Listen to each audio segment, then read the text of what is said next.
All right, 6 o'clock, so we'll call our regular meeting to order. Oh. First, we'd like to welcome Mr. Clay Harold. First official school board meeting now, you're Baxter, so Thank you. welcome. Thank you. There any changes to the agenda? We'll have one. It's the moving of the superintendent's report prior to the exempt session. Okay, so move the exempt session Yeah. about so we'll move the exempt session to last, so the superintendent's report will be included in kind of the open meeting. That way everybody can hear. I'll make a motion to approve the agenda as amended. I'll second. Favor say aye. Aye. So you know. Agenda's approved. Go through the consent items if anybody has any questions.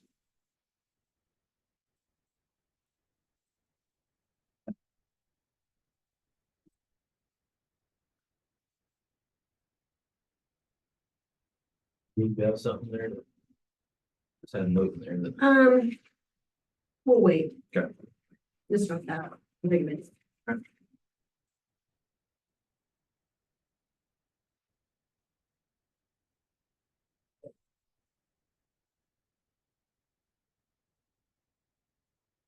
Not that we can do anything about it, but that suburban gas gauge repair, was that part of the deal or No. after we traded it or It how was that all? before we traded it. Okay. We didn't know we were trading it at that time. Oh, And okay. that was Carl Chevrolet and we traded it to Bob Brown. Okay.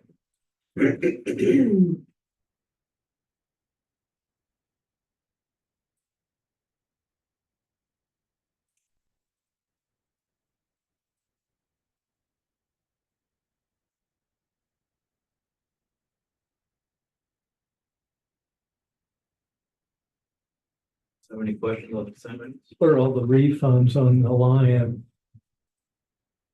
So, they previously had each one of our meters on a separate account. So we would get about 10 different bills in the mail. And so, and it always seemed like one of them, and it was at the complex, it would never make it to us. So we would always seemed like we were always behind on one. And so I said, is there any way we can just consolidate these? And so some of it is not necessarily a refund, it's just carrying over from the other account so that they could put them together. Combined. Yeah, So it's all in one now? yes, Good. yeah, it comes in one bill and then and then it tells me all. It itemizes. They're all, yeah, they're all labeled. Makes sense.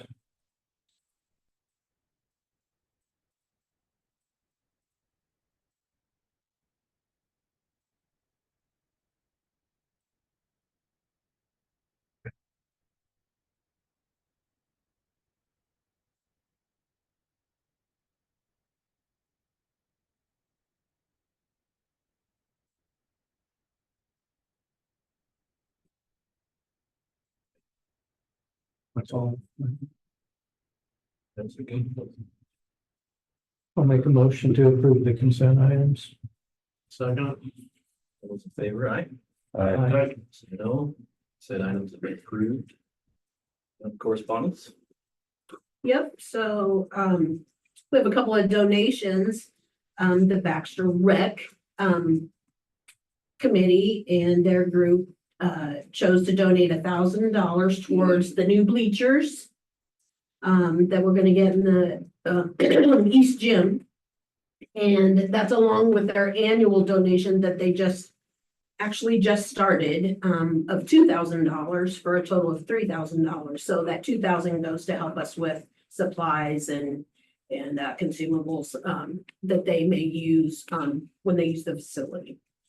The second one is a donation of $100 to the school library in memory of TR or Tim Robinson from the class of 95. They thought that that would probably fit him the best when they were trying to figure out how to memorialize him. Great. Okay. So move on to public forum. Did everybody who wants to speak sign the sign-up sheet? Last call. Before you get started. do the same. Okay. All right. So large crowds, we're gonna try to, we always keep it 3 minutes as our public forum time, 3 minutes a person. So if you kind of keep that in mind, I'll try to keep an eye on the time, just so we can kind of keep things moving along. But it looks like Stu is first on the list. If you want to go ahead. And you know, the attachment I sent on my email to all of you is 5 pages. I promise I will keep it short because it's all down in writing and you can refer to it. I was putting the information together before the newsletter came out Friday and I saw it. So I have page after page after page of a whole lot of information referring to national civil rights laws with regard to students at various ages, because I've had issues with a lot of things that going on in Iowa schools that are not keeping students safe. So what I did was pull out various summaries of the 4 laws that are cited when you contact the government. These are the 4 that they give you. So I provided a brief overview and then tried to focus on the ones that tended to affect the students the most. And I have to say that the information in Friday's newsletter, right at the end, covering these things, bullying and harassment and various support systems, was considerably expanded beyond what you would see, for example, if you checked it to the newsletter last fall. It's very short, and if you read the details in that, a lot of that hasn't even been enforced. So I'm still waiting to see to what extent these are all going to actually be used and supported to help keep students safe. And I brought a copy. This is the very last page, page 5 of the attachment that I sent you. It specifically defines the key differences between bullying, harassment, physical, accosting people, because that does go on here. It does, and the penalties are not nearly the same. And the very last section, these all came off everything in their government websites. And the very last section in here says this are the school's responsibilities: implementing policies and procedures against bullying and harassment. You have reporting mechanisms so that students can safely report it and not be even further accosted for reporting it, which is what is currently happening now, which keeps a lot of them from saying anything. Appropriate actions to actually stop and change the behavior. That is not necessarily being done, and I could give you some examples of why it's ineffective and what's been done up to this point in time. And educating both students and staff, not all staff, and I realize the newsletter said you have new people too, a lot of new people. There is a lot of bringing people up to date on new things to put in place to help teachers support students and help to keep them safe. And so, like I said, all of the details are in there. And if you need more details from these are all government websites, I do have them at home, trust me on that one. So I'm just waiting to see if the school is going to effectively start changing some things to help keep students safe, because that does have an impact on their education, in addition to whether or not their civil rights are violated. So without going into further details, I'll just keep it there.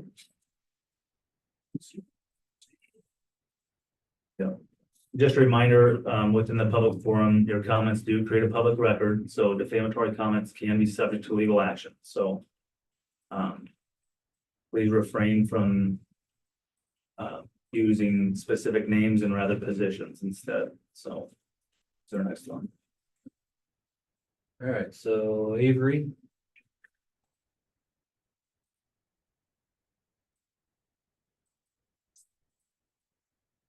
Yep.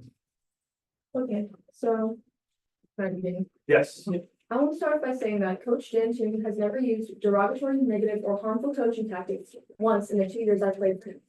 I've been at every single open gym practice and game and never witnessed any actions that warrant these accusations. In fact, a parent meeting was held before the season began to lay out expectations for players and coaches and parents. Each player was to sign agreeing to the rules and expectations, and they all did. Our big motto this year was one team. With the help of our coaches, we tried to move the team forward the problems we experienced the last season and unite all members of the program. Leading up to the many players quitting, my teammates and I saw no reasons or implications that they wouldn't finish the season. We felt blindsided, especially since nobody brought up a concern at the parent meeting or or a meeting that we had during the season to figure out the problem was and why people were quitting. Influence from player to player and also influence from parents as well, I think was one of the big reasons. But nobody brought up any problems, yet they all quit with complaints about the program. I want to emphasize Coach Toon has done nothing to deserve these harmful accusations. What he has done, however, is made open gym time for us to improve. He offered to stay multiple times after games and practices to help us get better. He taught us perseverance and hard work while instilling in us a love for the game. He's certainly one of the best coaches I've ever had, and I don't see why these accusations are being brought against him when he's done nothing but help us. Thank you. Thank you. Thank you. Thank you. Okay, no. As a both softball player, we haven't felt the same support this season as from our community as in the past. We've seen this in former players, former parents, and even outside members of the community. It's hard to continue showing up and playing hard when you feel like people don't believe in you, especially faculty and friends. It's hard. It's not only hard for us, but also for our community's reputation when we are negatively portrayed or spoken about by members of our own community. However, we have many more years in the program and wish them to be positive. This can be accomplished with Coach Dan Toon, who shows he believes in us every day on and off the diamond, even when nobody else does. If we were to have a different coach who's to say the same things when it happened again, we wouldn't feel comfortable playing with the same girls if they hadn't changed. We've felt tension in division the past 2 years between players, and Dan Toon has done absolutely everything to help, like the 5-team bondings we had this year. It's hard to continue in this program when rumors and lies are spread quickly. We wouldn't want to play for any other coach because Coach Toon continues to help us grow as people and players every day. Thank you. Thank you. Coach Toon here. I've got, if you want to hand these out, please, for the board members and then the superintendent, please. While you're doing that, I'll just start talking. Those are just their evaluation that I received, and then I had to kind of went over my thoughts about that. Thank you for taking the time to listen. Not something I ever thought I would do. Last Friday, August 16th, I was asked to come in for into the school for a postseason evaluation. This was my first evaluation I've had in 4 years. First evaluation in 4 years. Of being a head coach at Baxter. At the conclusion of the meeting, they said they were going to recommend that my coaching contract not be renewed. To say I was blindsided was an understatement. I was told this was not a final decision and I could fight it through the superintendent and school board. I received a letter in the PO box dated the same day, August 16th, stating that Baxter School District will not be renewing my contract for the 2024-2025 school year, and then my termination date was the conclusion of this past season. The letter accuses me of mistreating student athletes, yet no one has ever given me any examples of proof, and that includes meeting with the AD and the principal 2 times already. There's never been anything concerning witnessed by the AD or administration, the AD in the past as well. I've never received a complaint from a player about mistreatment. I do not believe that a thorough investigation was done properly. I sent a text to the principal on Monday and requested that he reach out to the previous AD, as I know he had done an investigation during the 2023 season. I know the previous AD had issues with 3 sets of people, parents, who were continually trying to make claims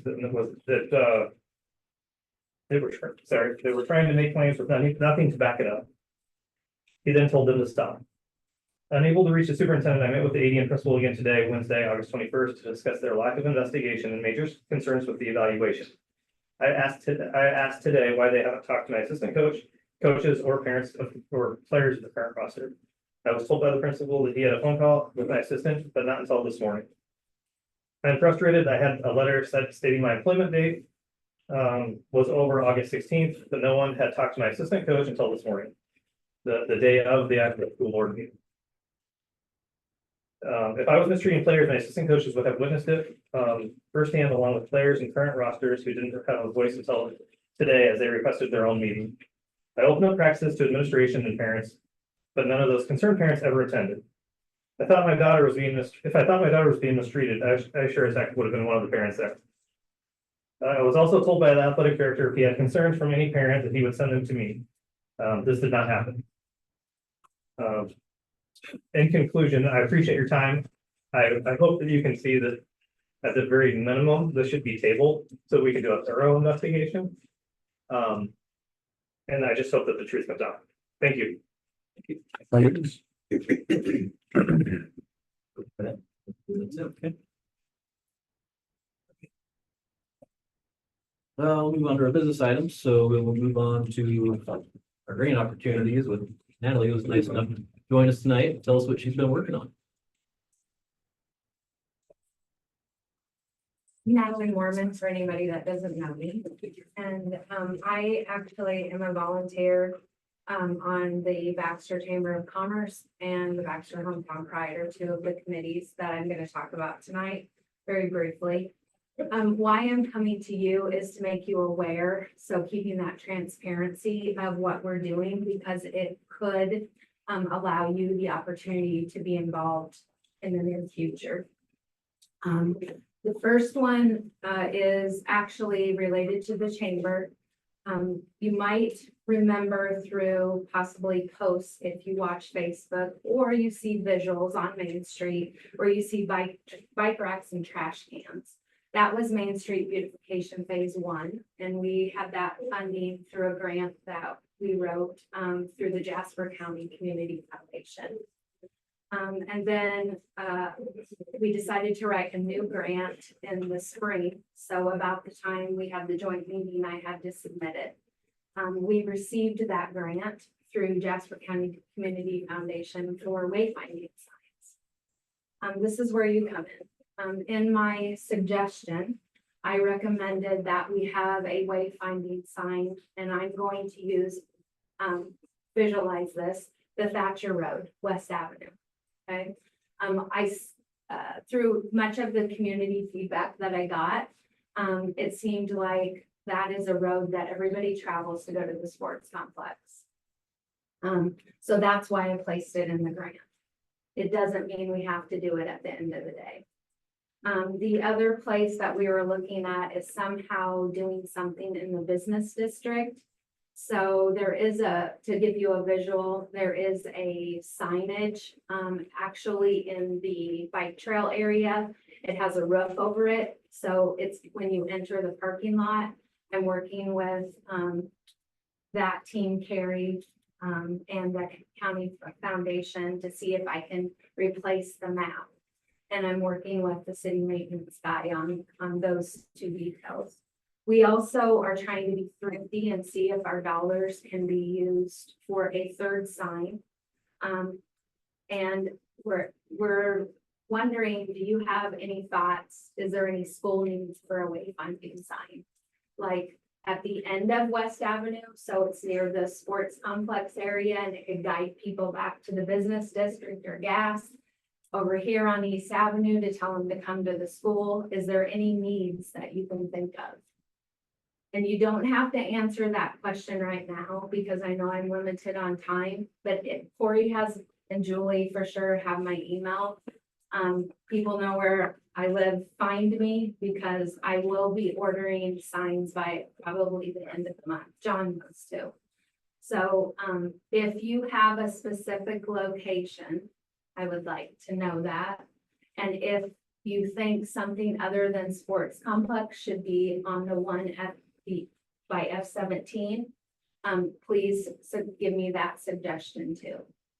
Community input is important and you're a part of it.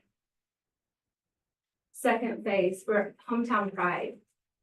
We got notice from a community visioning grant in June to apply. They actually came to us for the second year. We did not file the first year. This is a grant that is related to Iowa DOT, Iowa State University, Trees Forever, and the Living Roadway Trust Fund. At the end of the day, think transportation. So I can keep it very simple and quick for you. With that being said, Baxter Hometown Pride decided to file for a grant. So I'm in the middle of doing it. You're one of the groups that I'm informing. When you think transportation, refer back to the joint meeting and the importance of this one-way street or the safety of the kids, et cetera, et cetera, et cetera. with that being said, high level, you see these black lines on this map, which is the city of Baxter. Those lines are something that I would refer to as walking trails. They would all be connected throughout various places within our community. It would connect to the caboose area, the Veterans Wall area, all four parks, the sports complex, the school would be involved. But high level, this is what we're kind of proposing as an idea for them. At the end of the day, the DOT is the decision maker. If we are awarded this grant, what will happen is the $2,000 we put up for it will pay for a strategic plan. The strategic plan will give us what they come into our community and identify as opportunities to do transportation changes. If the DOT is involved, obviously there's going to be dollars and cents attached to it. So then individuals like you or someone else like me in the community can file for grants so we can make changes and we'll have better material. The MIPA contact that the Jasper County Supervisor spoke about at the joint meeting is the one that has been assisting me with these grants. So they made this grant request pretty for me and I am preparing to submit it. With that being said, I have a few more support letters to do, but want you to know that I have advised Corey that I will be, and when I say I, the Baxter Hometown Pride, let me correct myself, will be asking someone from the board to be a part of the additional discussions. We have our fingers crossed that we will get this grant. And we would like to have this involvement and continue to show the joint partnership that we have in this community. Any questions for me? Or a comment? What's your timeline? I mean, I like, it's exciting about all this, but timelines for either of them even? So the wayfinding signs, I have 6 months to install them. So it's a serious type and I'm already almost into the second month. And then, so if you wanted to give me feedback, I'd like to have it by 9/1. With this one, I have to submit it by 9/1. That was the walking trails or the paths. Yes, yeah. So, at the end of the day, really, the only thing that I have left to load is the support letters that I don't have. I'm waiting. Their deadline is, actually the end of the day tomorrow. But I felt it important to tell you because, I saw a lot of passion about, that road. I know you're passionate about the safety of the students. And I can remember when I saw my boys and their friends walk to the sports complex for practices, games, riding their bikes. And I would love to see, you know, any additional growth or change that we can make for the better for the community. And when I say I mean my committees, the chamber and the hometown pride. But I'd be happy to again speak with anyone about any details, or if you want more to see what I have written, it's all transparent. I will show you. Thank you. We talked a week or two ago, and I think, like, say, a sign at the end of the four-way stop out there by the complex, say, this way, complex that way, just so people kind of know it's not really connected with each Right. other, because when places are on the same campus, kind of a deal. I never thought about the walking paths, though, how much safer that would be for kids walking to school. You know, if they had a designated route to go. One of the walking paths we have on this visual is also, like, I could attach the Westfield Horizons future phase. And, you know, can we add a walking trail even from there to help us with the southwest side? And there's one clear over, I call it the Milligan edition. So where Shepley would be even, you know, clear over there, but, it's just important to be thinking about that. And this kind of puts a carrot in front of you. So if one of you decide to volunteer to be a part of this, if Hometown Pride says they receive the grant, we'll take all the input we can get to help share it with the DOT.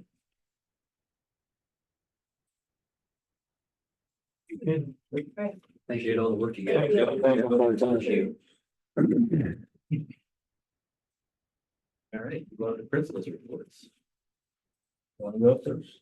Sure. Well, thank you guys for having me here and inviting me, and yeah, I appreciate it. It's been great to start. I wanted to thank you for being patient through some of the transition. I know there were some circumstances that came up over the summer, like people needing things signed, and just with Rob having to leave because of hypers and myself not being on board yet. I know there was, maybe you've heard some complaints about that type of thing, but apologize for that. We're here now. I'm ready to get it going and keep it moving forward. So last week, 17 of our secondary teachers and myself attended the professional learning community conference in Des Moines for 3 days. It was a huge success. We already have some plans being defined, better ways to collaborate as in different groups and make our processes and planning more efficient. And I actually got to witness a little bit of that this past Friday. We had 2 of our secondary teachers, we're both secondary teachers, were here. I met the AA math consultant as she was coming in. Oh, I'm here to work with a couple of your teachers. And oh, that's amazing. Considering it was a non-contract day, they literally spent about 4 hours in Fran DeVore's room looking at standards, prioritizing like exactly their scopes and sequences. It was fantastic work, and they weren't even on the clock while doing so. So not only did we attend this conference, learned a lot of good things, but they're already putting it into practice and they're doing it on their own time, which I thought was really, really inspiring. Overall, the staff was enthusiastic. It's just been really good moving forward now at the start of the year. Our activities are back. We're in full swing. We're over 70. Correct me if I'm wrong, Mr. Vaughn, between high school football, high school volleyball, and cross country. That's a fantastic participation number for a school our size, and that's honestly, I was blown away by that. Having been a principal in a school before that had 8-man football, I don't believe we ever had more than 15. We have 30 here, and just for one example, our numbers are outstanding in our fall activities, and really looking forward to seeing them get going here as their seasons start. We are planning an open house on September 3rd. It's going to run from 4 to 6 o'clock, and I know that kind of overlaps with our first home volleyball match of the season. I believe their lower level start at like 4:30ish, so we're hoping to catch people that are interested and want to come in. That's kind of been something that they've done in the past, having an open house after the school year started. I kind of like the concept, especially with so many new teachers. I felt like in a lot of ways it would be good to get the students in here, have them meet their teachers and such before then families and such come in. But we have had a couple of families reach out and want to come into the building just to kind of look around and make sure they know where their things are at and such. So we've accommodated that as those needs have come up. Homecoming discussions, we've already been underway with those. It's the last week of September. There has been one potential change that hasn't been solidified, but we've talked student council that they're going to kind of go back and talk about this one more time. But they would like to move, as of this time, they would like to move the Powder Puff game, which has kind of happened during the school day on Thursday with an alternative schedule. There's talk and desire to want to move that to after the pep rally on Thursday night. I believe the girls would like to play under the lights on Thursday night. So that's just an idea. It hasn't been solidified, but just kind of wanted to run that past y'all. It's going to be here really quick, about a month away. So that's all for me this month, and appreciate your time. Yeah, so I'll kind of give you some updates on what's going on in the elementary or what happened over summer. So we did have some summer tutoring. And that was led by Cheryl Russell and Lori working team, really with the goal to maintain a level for our students, and we were able to accomplish that. So kudos to them. They ran the whole program. They did it all. They did a really nice job of communicating with parents, getting those times set, and making sure that we were getting some things done over summer. So it was a great program for them, and they led that. Just want to give kudos to Amanda Mormon, who continually works hard on POs, ordering, registration over the last month. Truly amazing. Deanne was also blessed to go to the PLC training conference with the secondary. She's our now PLC coach, and she's hit the ground running. She's done a great job trying to implement some of the things that she's learned and really strengthen our system. So I've been really happy with with how things have gone from that conference to now. Some updates and some changes maybe in the elementary is we're going to, we purchased Forefront, which is a software. It's going to help our collaborative conversations. So it will give data in real time to our teachers. So after there's an assessment given, it will be able to go an in-depth view of students and the questions that were missed, what standards are aligned to, and really be able to enrich our collaborative conversations. We put a lot into that over the years to make us a collaborative culture, and that Forefront will only take us to even having more rich conversations. So again, I'm looking at continuous improvement and finding ways. That's one way that we felt was important for us to have stronger conversations. Another purchase that we have is Character Strong. And Character Strong will be a curriculum that is focused on our social emotional domain, something that we've continually found a gap in over the last couple of years. We've tried to fill it with other things. We really feel good about this curriculum, and it really comes down to it's going to have 4 weeks of lessons and on each character trait. So there'll be 10 traits that we want to focus on throughout the year: kindness, responsibility, gratitude, empathy, perseverance, honesty, cooperation, creativity, and courage. So those will be monthly themes that will be a focus and emphasis for our elementary kids. As you know, we've done monthly assemblies to acknowledge students that are doing great things in our school, and now we're just going to tie those to those character traits. So something that blending something that we thought has been really great in the past to something that we think will only, again, continue to improve our building. We are having our open house tomorrow from 6 to 7:30. That gives an opportunity for kids to meet teachers and also drop off some of their supplies. It's always fun to watch the kindergartners kind of carry in all of their stuff with their tissues and all the other things. So give them an opportunity to drop that off before the first day of school. And it's just been a great event for years. I do want to give kudos again to PTO, who purchased and did some wish list gifts for some of our teachers over the last week. So they had some teachers reach out and set some wish lists, and the PTO granted some of those gifts today. And it was obvious to see the genuine appreciation of our teachers to PTO for the things that they were given. And then the last thing I have is I did give you guys a handout of our CFL data, our conditions for learning data. I won't go into too much depth. You guys can go through question by question and see. This is an assessment, a perceptions assessment that we give at the end of every year in the spring. And our results came out over the summer. So really what we're looking at is 5 domains: adult to student relationships, boundaries and expectations, emotional safety, physical safety, and student to student relationships. And really the takeaway that I want to have is just to show where we are in relation to other Iowa Department of Education and or Heartland AEA people. So it's on that very first page. The summary is really where I just want to make sure that we see all the great things that we do have here. Are we perfect? No. Are we trying to combat some of the things that we see that we want to fix? Yes. But when you look at it from this lens, you see that our kids and their perceptions of school are really strong. They feel safe. They feel like they have great relationships. They feel they have strong connections, and it's just outlined within that CFL. Just something for you guys to look at. We'll use this at the BLT level, and we'll have the data conversations around this. So we'll look at the things that maybe dropped and or things that we can fix. And those data conversations we'll put some plan into place to try and combat some of those areas. But for the most part, as you can see, really good scores for the perceptions of our kids here at school and how they feel about school. So I just wanted to share that with you guys. And this one's for 3 through 5. That's only grades 2 through 5 at the ISAPS kids that would take that. Which will have more for middle school and high school. I'll go into that probably next month. So can I talk about the 6, 12? Yep, that's all I got. So this would be on top of like the student or when the school report card comes out. This will be a separate. It previously has been a part of it, and from my understanding is I don't think it's any more of a part of it, right? So a lot of it's been now both on proficiency and growth. And I don't know that they haven't said whether or not they're really going to put this data into that piece or not of the report card, but previously, yes, and it has been a part of the weighting. Yes. So whether the weighting changes, we don't know yet, Right. but the data is back, so I will get it shared. Well above state average. Even Heartland, yeah.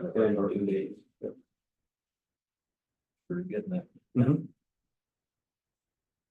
How are you feeling about being in school? How are new teachers settling in? Do you feel like you've got support system in place? We're getting there. I would just, and I only say that just because we do have so many new faces. But the enthusiasm, the passion is extremely strong. Collectively, in 20 years of education, definitely the best as a collective staff I've been around. I feel blessed in that way. Mr. Vaughn, you can jump in if you'd like to on that, but I feel this group is very passionate and ready to go. I feel very strongly about them.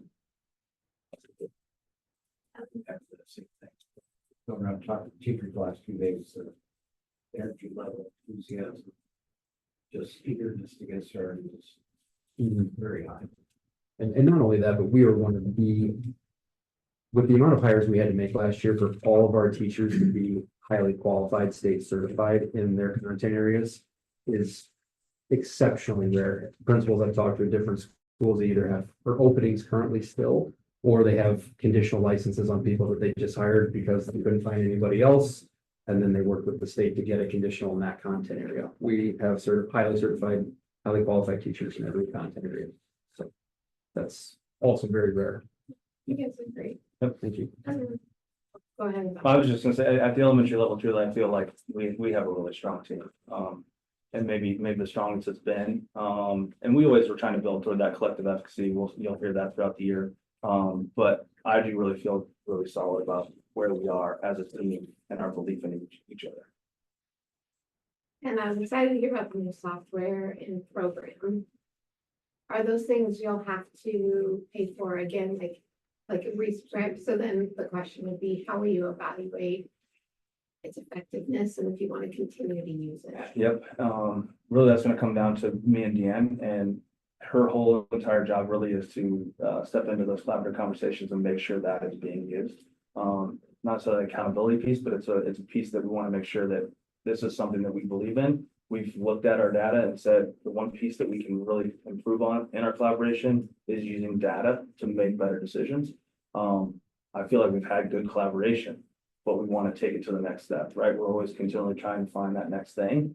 And right now we feel like, let's use this data that gives us right in your face data to make decisions and continually make those decisions best for kids. So, yep. How many kids do you have participate in that summer program? I mean, that probably This year we varies. had 8 students that were consistent, that I was confident that were there almost every single day. In the past, we've had more, we changed it and geared it toward a tutoring type thing to have more explicit instruction with those kids. And the participation was a little bit down from previous years, or the consistency of participation. So we felt like we had a smaller number, more tight-knit community that it would bring that, and I'm happy with what we were able to do. I thought it would maybe bring and attract some more teachers to do it because it was on their time. Mhm. Previously, we set up summer school hours that you come in from 9 to 11. This, we kind of allowed it to be around the teacher schedule. So I was just appreciative that Cheryl and Lori took the time out and found time to squeeze those kids in. Well, now they know what it's like for the first year. You might have Correct. more Yep. participation. Yep.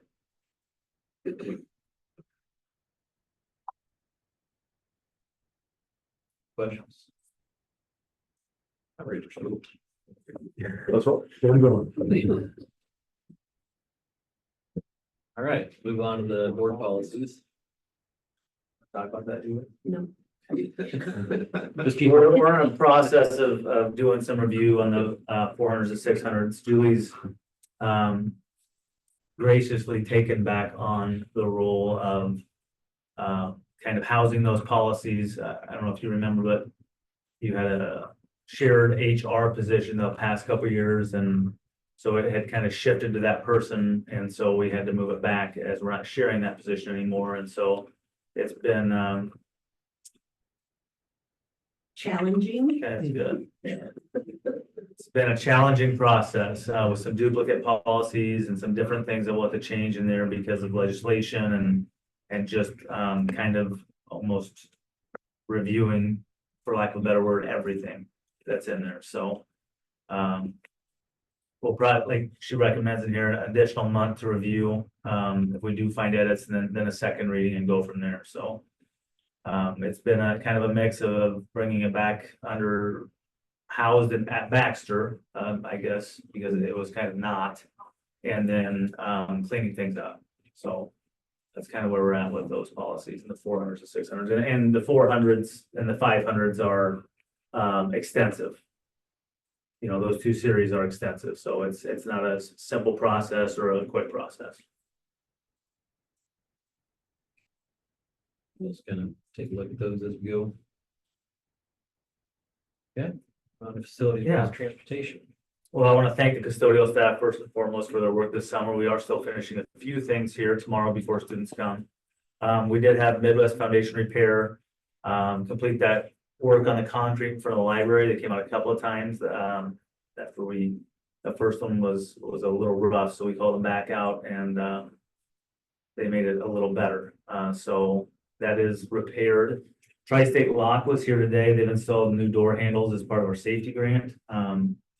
So, you know, that's done, which is great. And it's, like I said, as part of safety and security.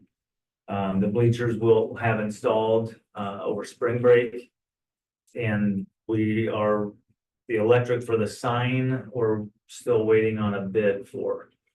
We have one bid currently, and I think we have a couple more coming in. It's not a simple process, and, you know, as we move forward with things like electric and such, we just want to ensure that we have the properly licensed people doing the work.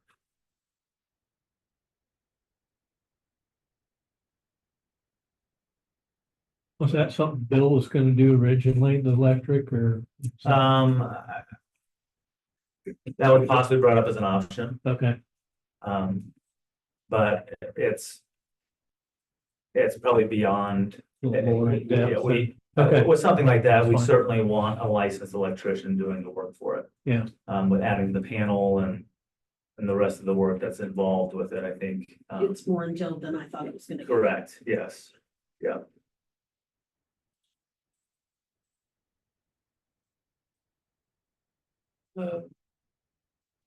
Complex bleachers, those are taken care of under green. He has been out there. I don't know if they're finished or where he is in that. He's working on a classroom right now that he's under the gun for. We need to get that on, yeah. So.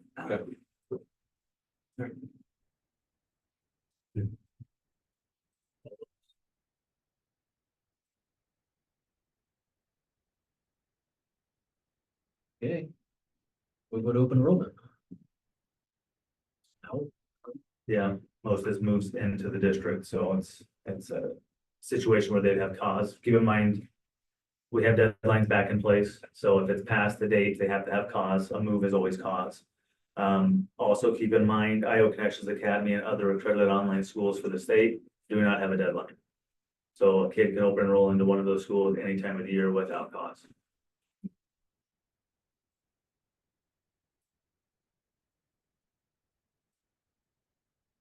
Just as a reminder to myself, all of these then fall into our like graduation rate requirements.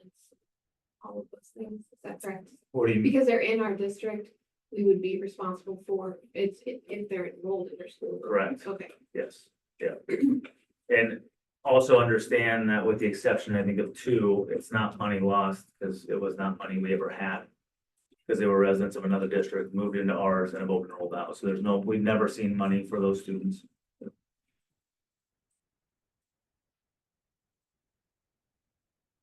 So we approve the enrollment out as well. Yes, you really should be approving all of them. Changed. Yes, Okay. according to those Changed. clarifications, yeah. Just out of curiosity, I know I'm not saying we're not going to, but what happens when you can't stop somebody from going somewhere else? So even if we didn't approve it, what's that mean?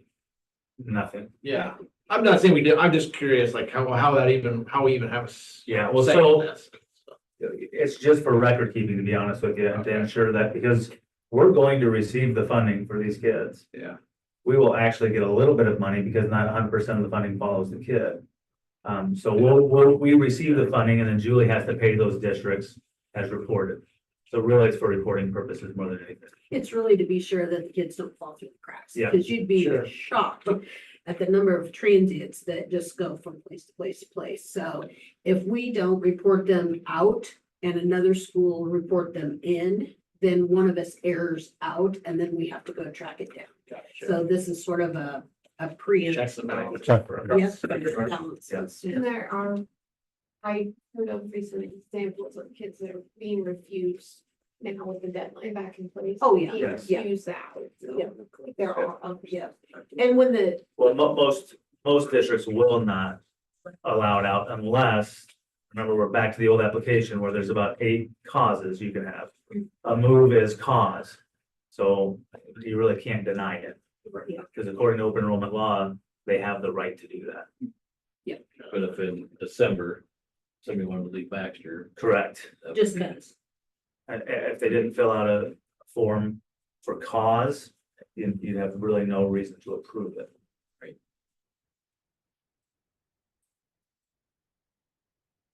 We need to read down through the names. No, Or just, nope, you can take them all at once. okay, we'll take a motion to approve the open enrollment outs listed in the packet. Second. Favor say aye. Aye. Say no. Open enrollment out's been approved. Go down to the contracts. Or, I'm Oh, we sorry, already got one for it, Yep, yeah. sorry, skip that. So coaching authorizations for cheer, dance, drill, coaches and sponsors. Part of the conversation we've had really over the last couple of weeks is, in response to dance and cheer is recognizing them as sports within Baxter. As part of that agreement, what we would, the expectation would be the same that we have for every other sport, which is that they have their coaching endorsement in order to coach that sport. We're looking at that, and this part of it would be requiring the coaching authorization. Effective July 1st of 2025, to give everybody an opportunity and chance to understand what that truly means. Within those things, so, with that, if we're gonna recognize them as a sport, they get the benefits of that, and they also need to meet the same expectations of that, the same requirements. So really what this is doing is just putting a local requirement on that coaching position authorization. So that July 1st, that's when we recognize it as a sport also. That'd be the whole train, yes, that would be, Everything and transfer it. that Yeah. way. Okay. What are the benefits and or ramifications? Do we have all that now? Just so that, I mean, the benefits, I think it's at some level an equity thing, right? Because if we have one activity like that we're not considering a sport, I think there's maybe some benefit to in relation to the boosters, if I'm correct, maybe a little monetary benefit. But the other part of this is, it's a pretty murky area right now with the way we're operating it. Because we're paying the coach. They have a financial account outside of the district. So that creates a bit of an issue, right? So are you part of the school? Are you not part of the school? So I think the benefit does it just unifies everything under one umbrella for Baxter Sports. and I'm not against it by any means. I just want to make sure that like going into it, when you're making a change, when there's been so much discussion, that it's really well understood and documented. Yes. What that will look Yeah. like and everything. Yep. So everybody's on the same page. Mr. Vaughn and I had that conversation. So, when you look at things, how they were done in the past, maybe from like a spring show. And they're taking gate for that would now be activities funds. They still have their own account, like any other sport does, that they can fundraise for. But then those activities become part of the district activities.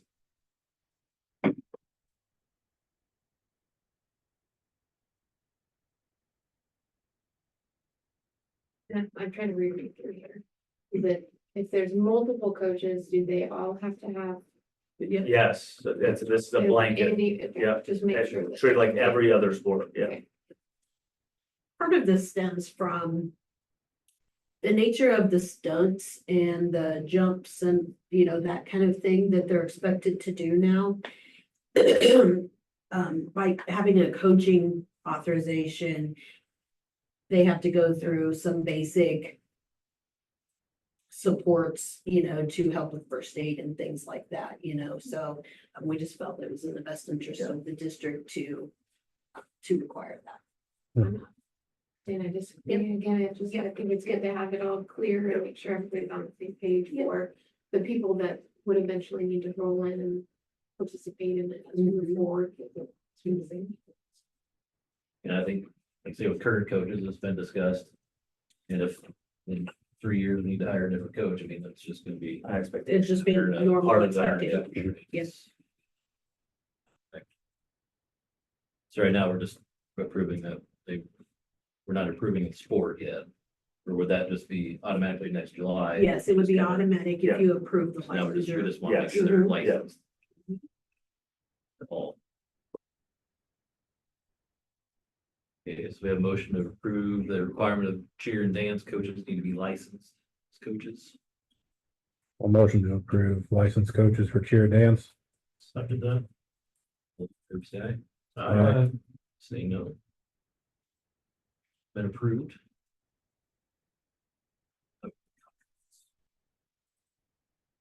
Take the Resignations, resignations separate. Dana Buckland is middle school volleyball coach resignation. Jeremy Moffett is assistant middle school baseball coach. Brandon DeVore is high school basketball cheer coach. Resignations. So we have a motion to accept those resignations. I move we accept those resignations. Second. Second, all those in favor say aye. No, resignations been approved. New contracts. Kirsten Jurgensen is assistant middle school volleyball coach. Anna Capriateo, as assistant high school volleyball coach. Amanda Mormon is newsletter editor. Amanda Mormon is high school basketball cheer coach. Rob Luther is head high school football coach, and Nicole Burdess as assistant high school football cheer coach. Through those contracts. So moved. Second. Aye. Seeing that contract's been approved. Look at on that superintendent. Yeah, a few things to kind of reiterate what the principal said. We welcome teachers back on Tuesday. We'll have all staff coming back tomorrow. And then obviously students will return Friday, the 23rd, to 1 p.m. dismiss on that date. As Mr. Hasselbrink said, that we'll have an open house here tomorrow from 6 to 7:30 for students and families to come in and explore their new classrooms, meet the staff. Like Mr. Harold talked about, we'll do the same at the secondary level on September 3rd. We have been sharing an elementary counselor position with Colfax Mingo, just through your standard 28E agreement. They were not able to fill that position. So right now, we will not be sharing that position for this school year. I think that they still have it open. And we can look to do so, but it may be something, maybe a good point in time for us to review the costs and benefits of sharing that counselor position as well. And see if possibly, maybe there's more value in sharing something else. So as of right now, we still have a full-time elementary counselor. We just had 1.5. Is there sharing dollars that go with that? There's sharing dollars that go with that, yes. But we don't net money from that. It still costs us. Yeah, because what we pay is, it negates some of the cost, but what we pay is still above and beyond what we generate. It's a two, yeah. So. Does it take us below the 21 right now, though, like those sharing? Okay, for some reason I thought we were way over on that. We're not way over. But Yeah, we're not far. We were able to collect on the full 9. Yeah. So we will be able to now. We need to relook at that again, Remember, just to so see it's- exactly where we are, but We're we're a just, year behind too, remember? Yeah. Sorry, Funding. Yeah, So the funding we received for operational sharing this year is actually based on the positions we shared last year. yeah. so I- we have a year to, I think there'll be some opportunities. And remember, while obviously we want to get to 21 and stuff makes sense. Yeah, yeah. You know, if it costs us well more than what we're benefiting from it, we don't want to share, just to say we're hitting 21. Yeah. Recently, Julie had let you know that, we talked about not charging a streaming charge for those watching extracurricular activities through the Huddle streaming platform. There's been some more conversation within the conference, and we're kind of reevaluating that or relooking at that, as most of the conference schools are looking to charge. And I think, you know, generally, when those motions are made at the conference level, they want it to be a unified motion. Meaning they really would like every school to kind of do the same thing, so that if you go to Collins Maxwell and they're not charging, but we are charging, you get a lot of kickback for those, right? it is a way to recoup some of the gate you may lose from the live streaming stuff. So we'll kind of keep you posted on what we find. It's not something we're looking to do tomorrow by any means. But we're exploring it now, and at the time we have a recommendation to you, we'll let you know. So that would that be like a season pass you'd sign up for, or like an a la carte game by game type deal, or? So you have options. You do it by game, or you can do, by season Or by. or by year. Yeah. Do you have to maintain like that or are they? That's some of the things that we're looking into right now. Go Bound is, the company that is on the back end of that. I'm just not sure yet. We're digging into it if they require us to go through Go Bound or how all that works. And yeah, so we just need to get some more information. Mr. Vaughn, is there an expectation that football would start charging this year? Yes, the problem, if you have a concern. Just talking to Mr. Hesselbrink about this today, that Springville said. It showed their huddle or somehow through our huddle and they would stream it live. So we would be competing with them if that was the case, but yeah, we would be looking at it later on. So not this Friday, but later on after that. we possibly look at this, Maybe not fall sports, but well. Could even maybe still be football, yeah. partway through the season. once we Partway get through, yeah, but not initially this Friday, without more investigation. But are you saying so other schools that are already captured the fees from their parents or families, they're wanting to utilize your service so that they can still watch? I'm confused, like, how does that work? If I'm wanting to watch an away game, do I have to then go buy? You would have to pay the host, Yes, whoever's hosting, which is part of the argument. which is part of the argument, yeah. Because some people would say, right, you're paying for someone else, helping pay for someone else's huddle by doing. Right. And watching when you're So away. by a If season you're not though, receiving that, you don't charge it. Well, but even, I think even the season, are you paying just for the home season Yes. or home and away? It's like an activity pass. Yeah, yeah, So it'd be no different than going to the game. If you went to the game and bought a ticket, you're paying at a school. And your activity pass you bought from us wouldn't work at that district. it's just the money that's thing this sounds. yeah. And, I'm not impressed with the fees that they're charging us. And I mean, they have a bit of a monopoly on us. And so I just need to, I just need to make sure what's required and what's recommended. So pretty much, is it like 90% of the schools in our are doing it? I mean, are we the lone one that's not, or are there other ones? Some are doing, we did it in basketball. Last year, and others to come on board, and now there's more coming on this year. I don't know exact percent, it's over 70. The majority, Yeah. large majority. And the streaming platform in and of itself is not cheap to begin with and doesn't get cheaper every year.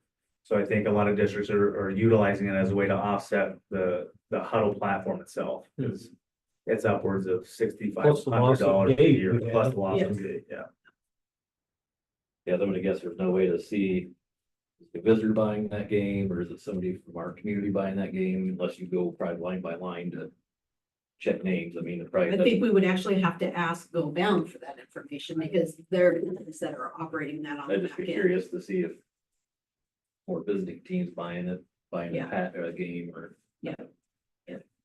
I'm sure that they run analysis at the time that we could get from them. So you're thinking find out some more answers and then possibly later volleyball, football. Stream.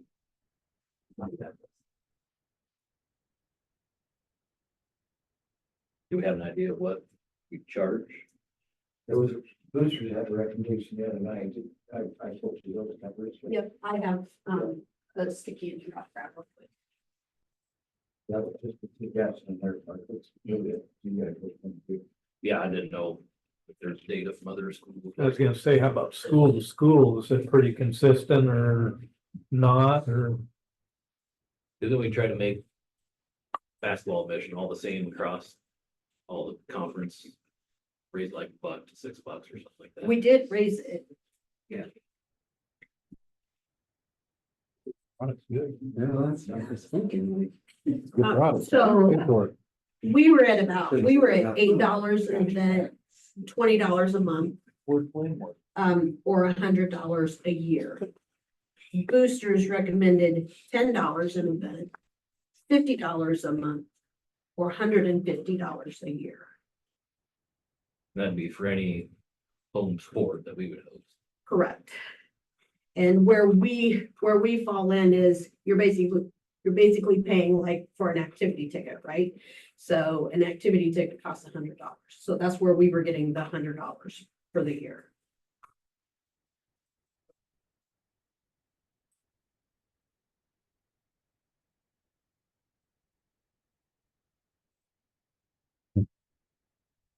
Yeah, I guess.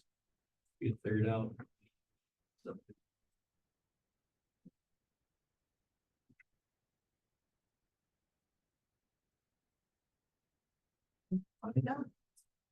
good. All right, so we'll go into exempt session. So take a motion to go into exempt session. Favor say aye. All right. Exempt session at 7:02. Thank you.